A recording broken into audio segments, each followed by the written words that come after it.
Hello and welcome into this week's edition of the Monster Energy NASCAR Cup Series Rewind Show right here on Racing News Now. As always, I'm your host, Garth Allen. Thank you once again for joining me today. If this is your first time catching a Racing News Now video, consider going down below and hitting that subscribe button and ringing the bell for notifications so you don't miss a thing going forward from RNN. On today's edition of the Cup Rewind, we're looking back at Sunday's first data 500 from the Martinsville Speedway. 500 laps, 263 miles around the half-mile Martinsville Speedway in Martinsville, Virginia. 8 cautions in this race for a total of 68 laps. First one coming at lap 44 is the 51 of Jeb Burton, got into the wall in turn number 2. Lap 72 would be your second caution, as the 20 of Eric Jones and the 48 of Jimmy Johnson got together in turn 3. Those would be your only cautions for stage number 1. Stage 1 ended at lap 130. No cautions whatsoever in stage 2, so your next stage break came at lap 260.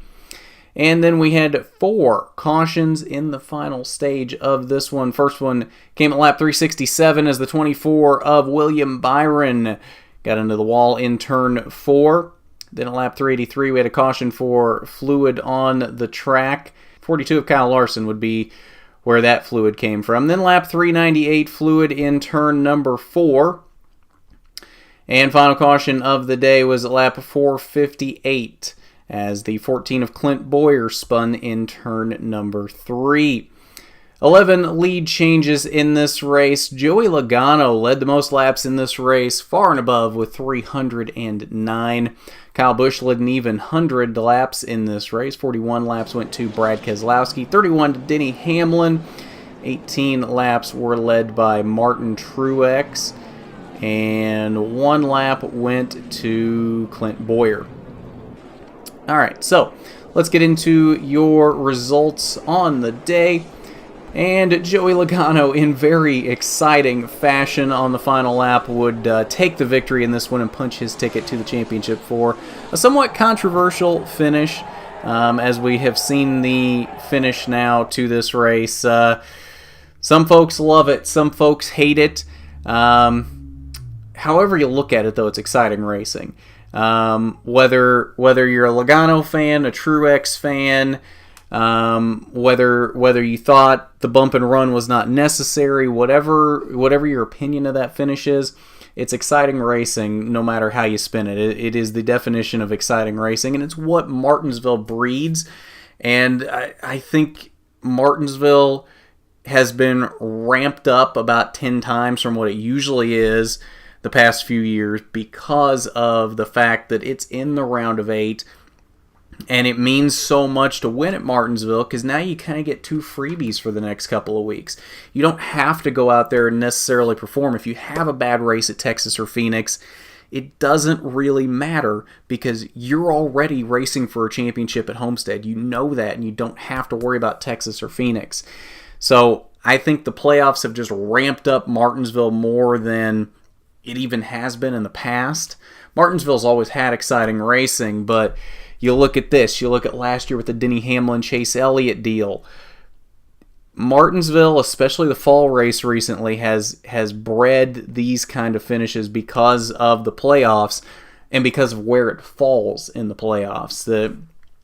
If you win this race, you're running for a championship. So, love it or hate it, Martinsville has been breeding some exciting fall races of late, and this was no exception. Denny Hamlin almost snuck in and broke up this party between Logano and Truex, as we saw there. Almost got to the line before the sideways Joey Logano got across the line, but Denny Hamlin did have to settle for a second-place finish. Martin Truex Jr. came across the line sideways in third. Kyle Busch and Brad Keselowski rounded out the top 5. Rest of your top 10 were Kurt Busch, Chase Elliott, Ryan Newman, Daniel Suarez, and Kevin Harvick. 11 through 20, a few playoff drivers down here. Eric Almirola in the 11th position. We see Jimmy Johnson there. He rebounded from his early spin for a 12th place finish. It was announced today that Ally Bank will be his primary sponsor for the next 2 seasons for 19 and 20. And Ryan Blaney down here in the 20th position. 21st through 30th.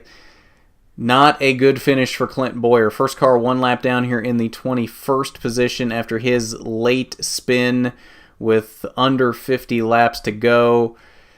That really put a dent in his championship 4 hopes. He's not out of it yet, but pretty much has to win at Texas or Phoenix going forward, as we'll see here coming up as we look at the playoff grid.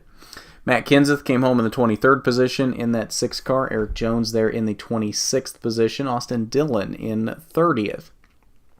Final page 31st through 40th. There's a few names down here that we don't generally see in the Cup Series of late. Jeb Burton for one there in the 51 car for Rick Ware Racing in 33rd. That's Ward Burton's son.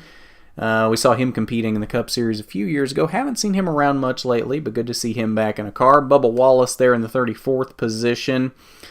And we see William Byron down here. He had a crash early, actually in the middle stages of the race. He came in the 39th position.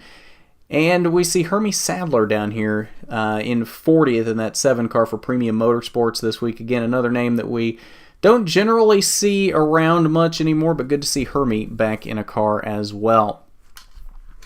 All right, so that's your results from the First Data 500 from Martinsville. Let's head over to the Media Center. We'll see what Joey and your other top finishers had to say after this one. Denny, 2 for you. First, obviously, I know how much this track means to you and what it would have meant to get another win here today on that last lap as they're starting to crash in front of you. What's going through your mind as you duck to the bottom and try to fit through that hole and avoid them to get to the flag? Crash harder. Just crash harder. That was all I was hoping. I was trying to get as close as I could. It just took me so long to get around the 18 and the 2. And, because our car just would not take off on the short run and was so exceptionally good on the long run. That 40-lap run at the end just was a killer for us. But, I don't think I would do anything different. I mean, I rode behind the 18. I was trying to be respectful of him, and obviously his situation, you don't want to kind of move a teammate out of the way, especially – if he needs that 1 point when it comes down to the end. But I knew we were fast enough to drive up there and pass those guys. So it just took me, 6-7 laps, maybe 10 to get around the 18, 3 or 4 more to get around the 2. And then I just ran as hard as I could those last 3 laps to get as close to the front 2 as possible because I knew something would happen. So I just wanted to be as close as I could and hopefully capitalize. And, it's just a 10th away. Yeah, it's huge to be in that championship 4 again. This will be our 3rd time we've been in there. So we hope this time is the time that we finally get the big trophy at the end. But, obviously today is a amazing race car, car that we were able to drive to the front. But probably even more spectacular was the pit crew.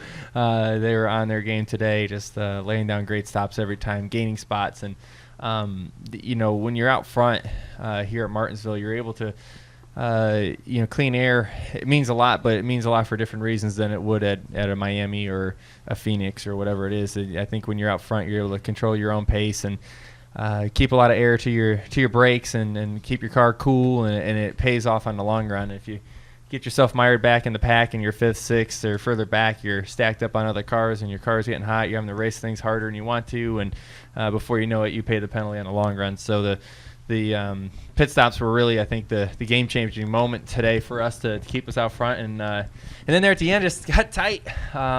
We made some adjustments to try to fire off better there, and it did not work. But we were able to hold them off and almost hold them off, and then be able to make the move there at the end to get the win.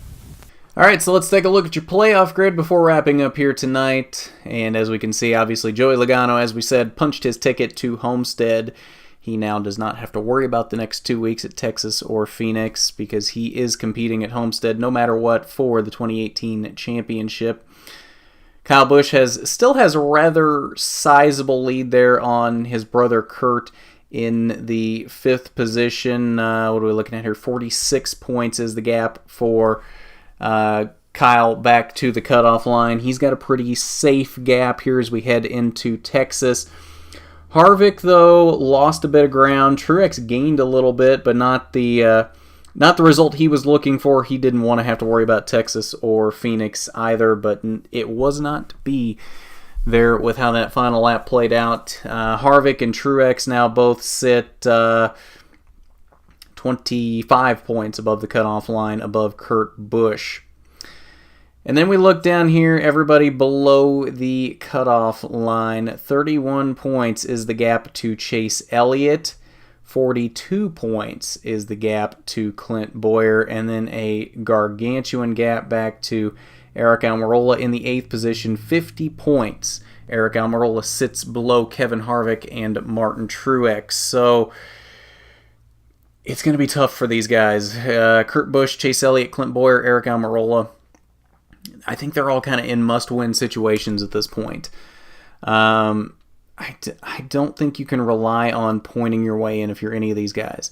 These guys have to go out with the sole intention of winning at Texas or at Phoenix to get into the championship 4. Otherwise, we're going to see the big 3 and Joey Logano at Homestead. That's what this is at this point. Unless one of these 4 guys, Kurt Busch, Chase Elliott, Clint Boyer, Aric Almirola, can win at Texas or Phoenix, we've got the big 3 and Joey Logano. We've already got that figured out as the championship 4 in terms of what we're looking at right here. Harvick or Truex would have to have a really bad race at Texas or Phoenix to make me believe that any of these guys below the cutoff line right now can point their way in. I don't see it being feasible, given that Harvick and Truex and Kyle Busch are running up front consistently every week. Harvick had a bit of an off day today, but even if he runs there around the 10th position at Texas and Phoenix, as long as none of these guys below the cutoff wins Texas or Phoenix, that's enough for him to get to Homestead. As big of a cushion as he has, that's enough for him to get to Homestead.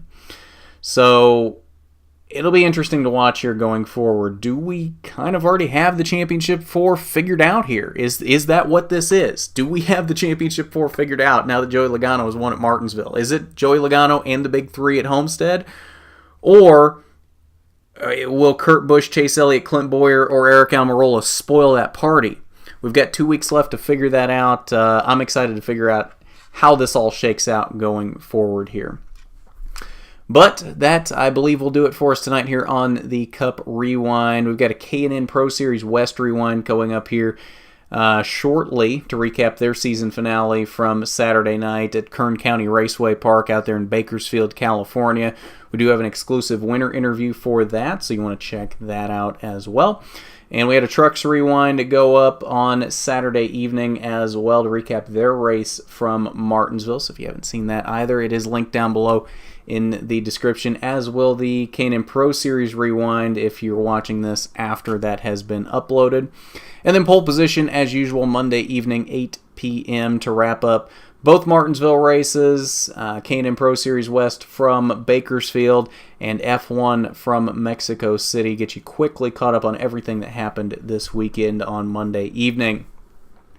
So that's what we got here for the rest of the weekend. And then, of course, Texas coming up next weekend as we get into November and the final 3 weeks of the NASCAR season. But if you haven't done it already, go down below, hit that subscribe button, ring the bell for notifications so you don't miss a thing going forward from RNN, and hit that big thumbs up button if you like the video. It is much appreciated when you do. So with that, this has been the Monster Energy NASCAR Cup Series Rewind Show. I'm Garth Allen for Racing News Now.